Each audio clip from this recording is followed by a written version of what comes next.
A black mother walks into a small convenience store with her young son, expecting nothing more than to pick up a few groceries. But instead of a warm greeting, she's met with a cold stare and sharp words from the store's owner. Humiliated in front of her child, she's forced to leave without buying a thing. But just 5 minutes later, the owner's world begins to crumble, caught on camera by a bystander who refuses to stay silent. What happens next is a powerful reminder that sometimes karma doesn't wait. You won't believe how quickly justice is served. Before we get into it, let me know in the comments where you're tuning in from, and if you believe in standing up against injustice. Hit that subscribe button for more stories that matter. This isn't just a story, it's a lesson in what happens when the right people speak up at the right time. The door to Tomas' corner store was not remarkable. A simple pane of glass with smudges near the handle, a faint crack along the bottom that no one seemed to fix. But it was the chime that lingered, shrill, mechanical, always a little too loud for the quiet block of Elm Street. It was the kind of sound that made children jump, that startled even those who had lived in the neighborhood for decades. Amara had heard that chime many times before, though she had never truly listened to it. Until that afternoon. It was the kind of day where the sky seemed to press down a little harder, the heat stretching shadows across the cracked sidewalks. Amara's son, Malik, tugged at her hand, his steps eager, his small legs pumping with the anticipation of candy. "Can I pick 2 this time, Mama?" he asked, his eyes wide, hopeful. Amara smiled, brushing a stray curl from his forehead. "1 today, 2 if you help with the groceries tomorrow." Malik considered the deal carefully, nodding as though he were negotiating something far more important. The chime rang as they stepped inside. From behind the counter, Tomas watched them enter. His eyes, sharp and calculating, flickered over Amara and settled heavily on Malik. His gaze wasn't unfamiliar. Amara had seen it before on streets, in classrooms, in waiting rooms where the silence spoke louder than the ticking clock on the wall. It was not overt. It never was. That was the thing about this kind of gaze. It was subtle, like a draft through a closed window. Enough to make you shiver, but not enough to prove it was there. Amara nodded politely in Tomas' direction, but his mouth remained a thin, unmoving line. "It's okay, baby. Go ahead," she said, encouraging Malik as he approached the candy aisle. Tomas' gaze followed the boy. Amara began picking up a few essentials: milk, rice, a loaf of bread that was beginning to feel stale even through the plastic wrap. She tried to ignore the way Tomas shifted, the subtle sigh that escaped his lips as though their very presence disrupted the stillness he cherished in the store. Malik, unaware of the undercurrents around him, reached for a small, brightly colored bag of gummy bears. His fingers hovered, hesitant. He was still learning to count his small allowance, the weight of each quarter heavy in his palm. Amara knelt beside him. "Which one, love?" she asked, her voice gentle. Malik pointed to the bag with a smile. But before his hand could close around it, Tomas' voice cut through the quiet. "You planning to buy something or just letting him touch everything?" The words hung in the air like smoke from a forgotten fire. Amara stood slowly, the weight of Tomas' gaze, the sharpness of his tone, pressed down on her shoulders. She could feel Malik's eyes on her, waiting, unsure. "I'm buying," she replied evenly. Tomas folded his arms. "Good. I don't like things getting messy." There was nothing messy about Malik's small hands. Nothing messy about the way he clutched the candy as if it were the most valuable thing he had touched all week. But Amara knew what he meant. She felt the shift, how the ordinary, the mundane act of shopping, could turn into something else entirely. How quickly an afternoon errand could slip sideways, transforming into a lesson she wasn't ready to teach Malik. Not yet. She placed the rest of the groceries on the counter. Malik, sensing the change in his mother's posture, stood quietly by her side, his grip on the candy tightening. Tomas began ringing up the items, the beep of the scanner oddly aggressive. "You folks live around here?" Tomas asked without looking up. Amara exhaled softly. "For a while now," she replied. Tomas said nothing more, but the silence felt like an accusation. As Amara reached for her wallet, she caught sight of Mark standing near the back of the store. He was a tall man, older, with salt and pepper hair and the air of someone who had seen enough life to recognize the patterns that repeated themselves. Mark's eyes met Amara's briefly. A flicker of acknowledgement passed between them, quiet, Unspoken. It wasn't just her. Everything okay? Mark asked casually, stepping closer to the counter. Tomas stiffened. Fine, Amara answered, though the edge in her voice betrayed her. Malik tugged at her hand again. Can we go now, Mama? Amara looked down at him, brushing a hand over his head. Yes, love, we're done here. She handed Tomas the cash. His fingers brushed hers as he took it, quick to pull away. The chime rang as they left. But this time, Amara heard it differently. There was a weight to it now, a heaviness that settled somewhere deep in her chest. She held Malik's hand tightly as they walked back down Elm Street, the late afternoon sun casting long shadows behind them. The day had been ordinary. And yet, it wasn't. That was the thing about stores like Tomas. It was never just about the groceries. The air felt heavier as Amara and Malik walked down Elm Street, the weight of Tomas' words still lingering like dust that refused to settle. Amara had long grown accustomed to moments like these, the subtle but unmistakable shift in tone, the gaze that lingered too long, the small insinuations that felt louder than shouts. But as accustomed as she was, Amara could never quite get used to the way these moments would unravel long after they had passed. Mama? Malik's voice was soft, curious but cautious. Yes, baby? Did I do something wrong in the store? Amara stopped walking. The afternoon light spilled over Malik's face, highlighting the deep brown of his skin and the wide, questioning eyes that had yet to fully understand the world he lived in. She crouched beside him, cupping his small hands in hers. No, Malik, you didn't do anything wrong. Then why was the man angry? His eyes searched hers, looking for something Amara wasn't sure how to explain. There were answers she could give, easy ones that would smooth things over for now. But Amara wasn't sure if the easy answers would hold. Instead, she held his gaze. Sometimes people have their own problems, and they let it out on others. But that doesn't mean it's your fault. Malik nodded slowly, as if he understood more than he let on. But Amara knew that true understanding would come with time, and likely in moments she could not protect him from. The two continued down the street, their steps quieter now. By the time they reached their apartment, the sun had begun to dip behind the rooftops. The familiar creak of the stairwell echoed under Amara's shoes as she led Malik up to their second-floor unit. The hallway smelled faintly of someone cooking collard greens and cornbread, comforting. Familiar. Mrs. Jenkins, their elderly neighbor, peeked out from her door as Amara passed. Evenin', Amara, Mrs. Jenkins said with a warm smile. I heard Malik giggling all the way up the stairs. Malik grinned, peeking out from behind his mother. I got candy. Mrs. Jenkins chuckled. Lucky boy, you eat that after dinner. You hear me? Yes, ma'am, Malik answered, his voice bright. Amara smiled politely, grateful for the small interaction. These were the moments that balanced the warmth of community that stitched itself around them, keeping the harshness of the outside world at bay. Later that evening, as the apartment grew quiet and Malik drifted off to sleep, Amara sat by the window with a cup of tea. Outside, Elm Street hummed with live car horns, distant laughter, the occasional bark of a dog. It was a neighborhood that felt like home, even when parts of it reminded her she did not always belong. Her mind drifted back to the store, to Tomas. She wondered how many times she had let moments like that pass without another thought. How many times she had walked away, choosing silence over confrontation because it was easier, because it was safer. But Malik had seen it now. And Amara wondered if, by staying silent, she was teaching him that this was normal. Her thoughts were interrupted by a soft knock at the door. Amara rose, cracking it open to find Mark standing there. His presence was unexpected, but there was a quiet understanding in his expression. I don't mean to bother you, he said, scratching the back of his neck. I just thought you should know. I recorded what happened at the store. Amara blinked, unsure of what to say. I didn't plan to, Mark continued, his voice soft, but I've seen it happen too many times, and I thought, maybe someone should say something. Amara opened the door a little wider, inviting him in. Mark stepped inside, standing awkwardly near the entrance. I'm not here to stir up trouble, he said quickly, but I thought, if you wanted to do something about it, file a complaint. Maybe it might help to have the video.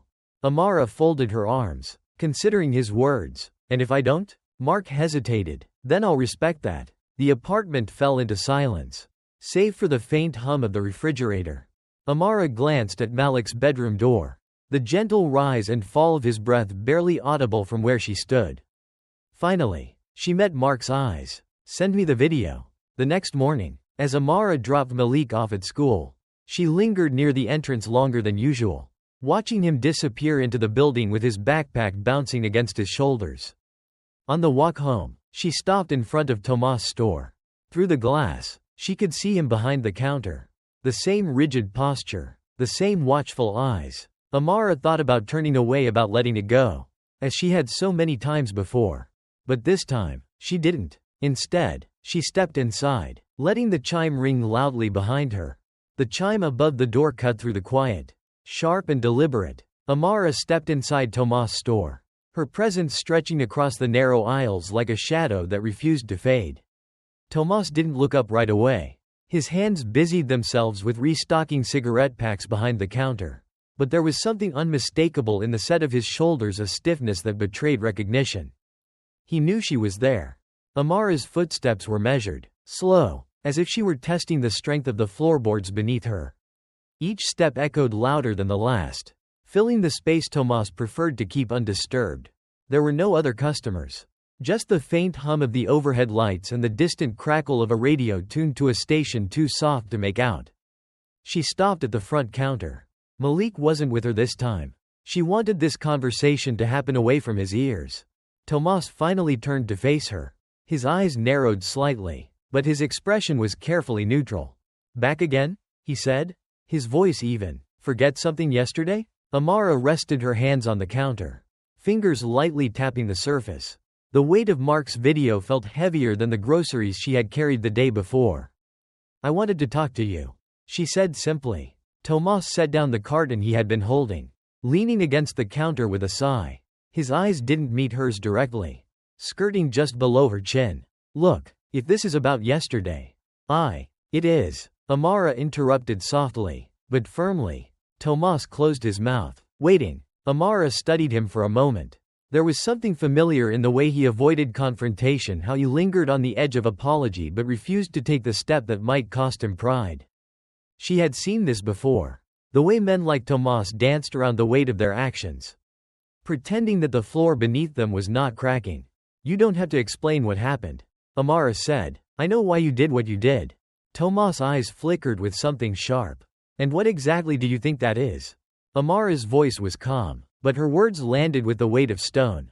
"You didn't see a mother shopping with her son. You saw something else. Someone else." Tomas' mouth opened, but no words followed. Amara could hear the excuse forming in his silence, the rehearsed line about misunderstanding or protecting his store. It was the same story she had heard from people like him since she was old enough to recognize the shape of it. She decided to spare him the trouble. "I'm not here to make a scene," she continued, her gaze steady. "I'm here because I need you to understand something. I come to this store because it's close. Because I want my son to grow up knowing he belongs here. In this neighborhood. But yesterday, you made it clear he doesn't." Tomas shifted uncomfortably, the words striking closer than he expected. His fingers drummed against the edge of the counter. "It wasn't like that," he muttered. "But it was," Amara said, refusing to let him retreat. "And you know it." The silence that followed was heavier than the one she walked in with. It stretched between them, fragile but unbroken. Tomas looked away first, his eyes drifting toward the entrance, as if hoping the door might chime again and release him from this moment. But no one else came in. Amara knew this wasn't the kind of battle that ended with shouting or grand gestures. It was a slow erosion, one that chipped away at the walls people like Tomas built around themselves.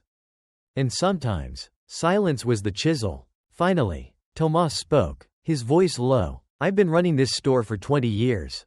He said, as if that explained something. "I've seen a lot. You start to notice patterns." Amara raised an eyebrow. "Patterns like mine?" He hesitated. "I didn't mean." "Yes, you did," she said plainly. Tomas pressed his lips together. Amara took a step back from the counter, her hand resting lightly on the edge of her purse. "I'm not asking for an apology," she said. "I don't need you to explain yourself to me. But next time Malik walks into this store, I want you to think about the message you're sending him. Because he notices. Tomas, even if you think he doesn't." Tomas' eyes softened for the briefest moment. But the wall remained. Before she left, Amara paused near the door. "This neighborhood is changing," she said quietly, the weight of her words lingering in the air. "I hope you can keep up." The chime rang as she stepped outside. But this time, the sound didn't follow her. It stayed behind, hanging in the stillness of the store long after Amara was gone. The wind carried the weight of the afternoon as Amara walked home. The steady click of her heels against the sidewalk, the only sound she could focus on. Elm Street stretched ahead like a thread pulled taut, unraveling beneath the fading sun. The encounter at Tomas' store sat heavy in her chest, heavier than it should have. Perhaps. But these things never left quietly. By the time she reached her building, the weight hadn't lifted. It clung to her, stubborn and familiar, as if it had been waiting there all along. Mrs. Jenkins' door creaked open as Amara and Malik climbed the steps. The old woman leaned on her cane, her face drawn with quiet curiosity. "You all right, honey?" she asked, squinting at Amara the way someone does when they already know the answer. Amara smiled faintly. "I'm fine, Mrs. Jenkins. Just a long day." Mrs. Jenkins tapped the floor lightly with her cane, the sound echoing down the narrow hall. "I saw Mark earlier. Said he stopped by to see you." Amara hesitated at her door, her hand hovering over the keys. "Yeah, he did." Mrs. Jenkins nodded as if she had expected that, leaning closer as if to share something conspiratorial. "Mark's a good man, but careful now, men like him can stir things up without meaning to." Amara's hand stilled on the doorknob. She looked at Mrs. Jenkins. Really looked at her, and there it was, that same quiet warning wrapped in years of survival. The unspoken rule of letting things pass by without grabbing hold of them. Amara swallowed the reply that formed in her throat. "Thank you, Mrs. Jenkins," she said instead, gently pulling Malik into the apartment. As the door shut behind her, she could still hear Mrs. Jenkins' voice echoing softly. That evening, Amara tried to shake the tension loose, but it hung in the air, filling the corners of their small apartment like dust she couldn't quite sweep away. Malik sat on the living room floor, his legs crossed as he traced shapes in a coloring book, his head tilted to one side, his brow furrowed in concentration. The television murmured in the background, some cartoon flickering lazily across the screen. Amara stood by the kitchen window, watching the street below. She could see Tomas' store from there. It was strange how something so ordinary could hold so much power. How a simple exchange across a counter could leave a mark that stretched far beyond the moment it happened. The kettle whistled behind her, sharp and abrupt, pulling her back into the room. As she poured tea, Malik spoke without looking up from his drawing. "Mama, why didn't you tell that man he was wrong?" The question came softly, almost too soft to catch. But it landed like a stone dropped into still water. Amara set the kettle down carefully. She crossed the room, lowering herself to sit beside him. The crayons in Malik's hand felt small and warm when she gently pried them away, folding his hands into hers. "Sometimes," she began, choosing her words like fragile glass, "people don't listen even if you tell them they're wrong. And sometimes, telling them doesn't change how they see you." Malik frowned, his lips pressing together the way they did when he tried to understand things that felt too big for him. "But you told him today," he pointed out. Amara smiled faintly. "Yes, I did. Did it work?" She thought about that, about Tomas' face, the way his eyes shifted, the hesitation in his voice that almost sounded like shame but wasn't quite ready to become it. "I don't know," she admitted, "but sometimes, just saying it out loud is enough." Malik didn't answer right away. Instead, he leaned against her, his small frame warm against her side.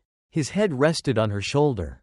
And for a long moment, neither of them spoke. Outside, the world continued as it always did, indifferent to the weight it placed on some more than others. But inside, in the quiet of that room, Amara felt something shift. It was small, almost imperceptible, but it was there. The next morning, Amara woke early. The sky beyond the window still held traces of night, the sun just beginning to break across the rooftops. She watched the city stretch itself awake, the hum of life slowly returning to the streets below. By the time she stepped outside with Malik, the air was lighter, but as they passed Tomas' store on the way to school, she couldn't help but glance through the window. Tomas stood behind the counter, his back turned, busy with the morning routine. He didn't look up, but something about the way he moved, the slight hesitation in his gestures, told Amara that he had seen her. Malik tugged at her hand, and Amara smiled, letting him lead the way. As they walked, she caught sight of Mark across the street, sipping coffee on a bench. He raised his hand in greeting, and Amara nodded back. Somewhere behind them, the chime above Tomas' door rang faintly. But Amara didn't turn around. She kept walking, Malik's hand firmly in hers. It began with a glance, nothing more. Amara was walking Malik home from school when she felt it. The weight of a gaze pressed against her back like an unwelcome hand. She didn't turn around immediately. She had learned, long ago, that some things lost their power if you didn't give them the satisfaction of acknowledgement. But Malik tugged at her hand, his eyes catching something behind them. "Mama, look," he whispered. She followed his gaze. Tomas was standing just outside his store, his arms crossed loosely over his chest. He wasn't watching them, not directly, but his eyes shifted as soon as Amara's met his. A flicker of recognition, guilt, perhaps, or was it defiance? It was hard to tell with men like Tomas. Amara offered no greeting, and neither did he. She simply held Malik's hand tighter and kept walking. But the thing about silence is that it doesn't disappear. It lingers, seeps into cracks and grows roots where you least expect it. A few days passed. The weather turned colder, as if the season itself sensed the unease that hung over the neighborhood. The wind felt sharper, cutting through the morning routines and settling in the bones of those who noticed the subtle shifts around them. Amara saw the shifts before most people. She saw how the regulars at Tomas' store started choosing other places to shop. How Mark lingered outside more often, his phone always at the ready. How Mrs. Jenkins kept her door open longer, watching the hallway with quiet vigilance. Even Malik seemed to notice. "Why don't we go to the other store, Mama?" he asked one evening, after they had bypassed Tomas for the third time in a row. Amara smiled, tucking him in under the soft weight of his blankets. "This one's closer," she said gently, but even Malik seemed unconvinced by that answer. It was Friday evening when the silence finally broke. Amara was coming down Elm Street, a bag of groceries balanced on one hip, when she saw Mark standing in front of Tomas' store. His back was to her, but the tension in his shoulders made her pause. Tomas was behind the counter, his voice sharp and louder than usual. Through the glass, Amara could see the way he leaned forward, one hand gripping the register. "What's going on?" Amara asked as she stepped beside Mark. Mark didn't answer right away. He was watching, the phone tucked casually at his side but recording nonetheless. "I think he's finally feeling the pressure," Mark said, his tone flat, words gotten around. Through the window, Tomas' frustration was plain. A customer one Amara didn't recognize stood stiffly at the counter, his brow furrowed in argument. Amara couldn't hear the words, but she didn't need to. She had seen this scene before, played out in countless other places. The unraveling was beginning. Mark shifted beside her. "I'm guessing he didn't expect folks to stop showing up." Amara didn't respond. She wasn't sure how she felt about it, watching someone else carry the weight of consequence, even when she knew it was deserved. "It's not revenge," she told herself. "It's justice." But the line between those two things was thin, fragile, and Amara wasn't sure which side of it she stood on. Later that night, after Malik had gone to bed, Amara sat alone at the kitchen table. The hum of the refrigerator the only sound in the apartment. The weight of the day pressed down on her. But beneath it, something else stirred, something quieter, but no less certain. She thought about Tomas, about the silent confrontations they had shared over the years. She thought about Mrs. Jenkins and Mark, and the way the community had shifted, inch by inch, without anyone planning it. And she thought about Malik, about the world he was beginning to notice. The silence was breaking, slowly, piece by piece. It was breaking, but Amara knew better than to believe that meant it was gone for good. She leaned back in her chair, the night stretching long ahead of her. Tomorrow, she thought, tomorrow, she would decide what to do next. The morning was brittle, the sun had risen, but it carried no warmth, casting long shadows down Elm Street that stretched thinner than usual. The cold felt personal, like the kind that seeped beneath your skin and settled somewhere deeper, somewhere it wasn't meant to go. Amara could feel it as she walked Malik to school. The weight of it pressed against her, heavy and familiar. Tomas' store sat quiet as they passed, the lights on but the aisles empty. Amara noticed that more often now. Fewer faces, fewer footsteps crossing the threshold. But silence doesn't mean surrender. She could see him behind the counter, his gaze flicking toward the window as if by instinct. Their eyes met for the briefest moment.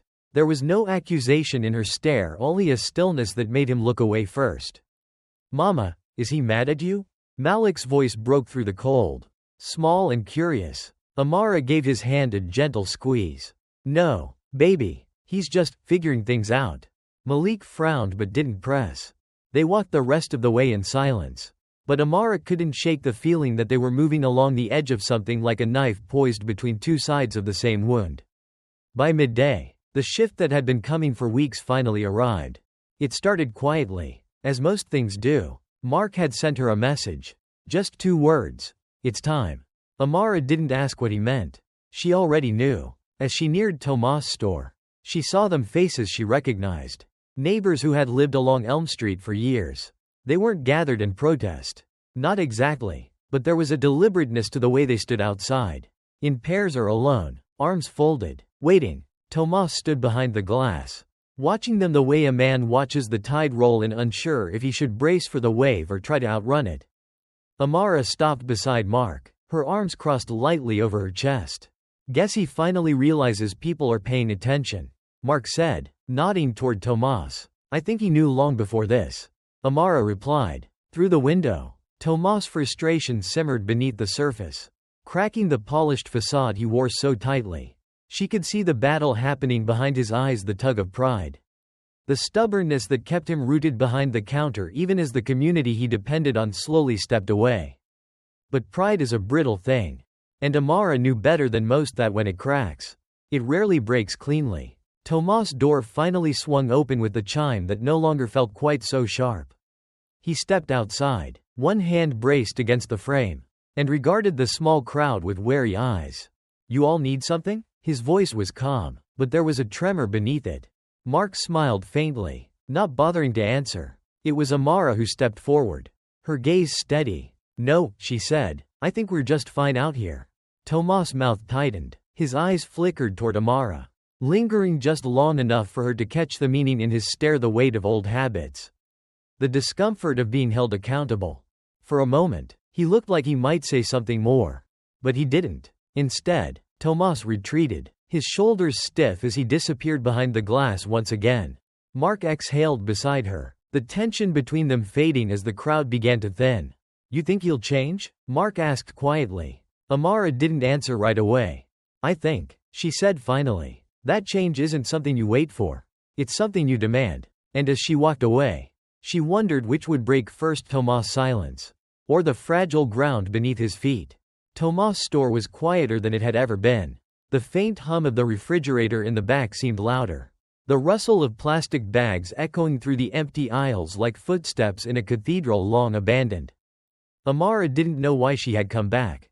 Maybe it was curiosity. Maybe it was something heavier, like the obligation to witness what she already knew was coming.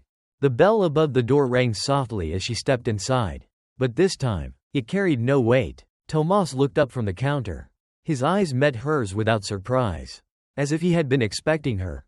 They stood there in silence for a long moment, the gulf between them filled with all the things neither of them wanted to say. "Can I help you with something?" Tomas asked, his voice quieter than usual. Amara's gaze drifted over the store. The shelves were still stocked, but they looked fuller now, untouched, as if the items on them had been sitting there far too long. "No," Amara said finally. "I don't think so." Tomas' eyes darkened slightly, but he didn't press. Amara walked slowly through the aisles, trailing her fingers lightly over the cold metal shelves. The air felt heavy, but it wasn't just the weight of the room. It was the weight of absence. People weren't avoiding Tomas' store out of hatred. It wasn't even anger. It was something quieter, something more deliberate. They were choosing to leave him behind. "You know," Tomas said after a long silence, "I didn't mean anything by what I said." Amara turned toward him, leaning slightly against the counter. She studied him for a moment, letting his words hang between them. "I believe you," she said. Tomas seemed almost relieved, his shoulders softening slightly. "But that's the problem," she added, his head tilted, confusion flickering across his face. "People like you," Amara continued, her voice steady but cold, "never mean anything by it. It's not hatred. It's not loud or violent. It's just indifference. And sometimes, that's worse. Tomas' mouth opened slightly, but no words came. Amara took a step closer, resting her hands lightly on the counter. You've been here for 20 years. Tomas, she said, you've watched this neighborhood grow and shift. You've seen mothers like me walk through those doors 100 times. And all the while, you looked right through us. Tomas' face hardened, but there was no fight left in his eyes. Maybe you didn't mean anything by it, Amara said, straightening, but it doesn't mean it didn't happen. Tomas exhaled slowly, rubbing his hands over his face. For the first time, he looked tired, older than she had remembered. I'm just trying to run a business, he muttered. Amara nodded. I know. And you're trying to ruin it. At that, Amara smiled faintly. I'm not ruining anything, Tomas, she said. I'm just not protecting you from the consequences anymore. By the time Amara left the store, the afternoon sun had begun to dip, stretching long shadows over the cracked pavement of Elm Street. She didn't look back, but as she walked away, she heard the sound of glass cracking under the weight of its own reflection. The notice appeared in Tomas' window a week later. A single sheet of paper taped hastily to the glass. Closing soon, final days. The letters, bold and blocky, seemed to shrink under the weight of their meaning. The words themselves weren't surprising, but the swiftness of it was. The neighborhood had not gathered outside with signs or chants. There had been no loud proclamations. No confrontations that could be packaged neatly into a headline. The unraveling had been quiet, like the slow drip of a leak that eventually floods a house. And now, Tomas' house was underwater. Amara saw the sign while walking Malik home from school. The boy noticed it before she did, his small hand tugging at hers as he pointed. Mama, what does it mean? Amara didn't answer right away. She read the sign twice, letting the weight of it sink in. It means Mr. Tomas won't be running the store much longer, she said softly. Malik furrowed his brow. Is it because of what happened? The simplicity of his question nearly stopped Amara in her tracks. She crouched down, meeting his wide, searching eyes. It's not just about that day, baby, she said. It's about all the days before. And all the days after. Malik nodded slowly, even if he didn't fully understand. Sometimes understanding doesn't come all at once. It seeps in, filling the cracks of memory until one day, the whole shape of it becomes clear. That evening, Amara stood by the kitchen window, staring out at Elm Street as the sun dipped below the rooftops. The streetlights flickered to life one by one, and across the way, she could see Tomas moving boxes behind the counter. His posture was slower, less sure, like the weight of the empty store had finally settled on his back. There was something sobering about it, watching a man slowly disappear from the space he had once claimed as his own. A soft knock pulled Amara from her thoughts. When she opened the door, Mark stood there, his hands shoved deep in his pockets. You saw the sign? He asked. Amara nodded. Mark shifted on his feet, glancing down the hallway as if searching for the right words. I thought it would feel different, he admitted. Seeing him pack up, Amara leaned against the doorframe, crossing her arms. What did you expect it to feel like? I don't know, Mark said after a moment. Satisfying, maybe, like justice. Amara's gaze drifted past him, toward the flickering light in the hallway. It's not justice, she said quietly. It's just the end of something. Mark studied her for a long moment. And what comes after that? Amara exhaled softly, glancing over at Malik, who sat on the floor drawing quietly. That's up to all of us, she said. The next morning, Tomas' store remained open, but the shelves were emptier. A few cans, a half-stocked display of chips. The bright candy Malik used to reach for had been sold off, leaving only the dull outline of where the boxes once sat. Tomas stood behind the counter, but he no longer watched the door. Amara didn't plan to stop in, but something about the hollow store pulled her toward it. The bell above the door chimed as she stepped inside. Tomas looked up, his expression unreadable. You need something? He asked, his voice flat but not hostile. Amara shook her head. I just came to see how you were holding up, she said. Tomas let out a short, humorless laugh. Funny, I didn't think you cared. Amara didn't flinch. I care more than you think, she replied, but caring doesn't mean letting things stay the same. Tomas leaned against the counter, his eyes tired. It's just a store, he muttered. Amara met his gaze directly. It was never just a store. Tomas blinked, and for a fleeting second, Something cracked behind his eyes, a glimpse of recognition. Too late to matter, but still there. Take care of yourself, Tomas, Amara said softly, turning toward the door. As the bell chimed behind her, she heard him call out, Amara. She paused, glancing over her shoulder. I didn't mean anything by it, Tomas said, his voice softer this time. Amara held his gaze. I know, she said, and that's the problem. The store closed by the end of the month.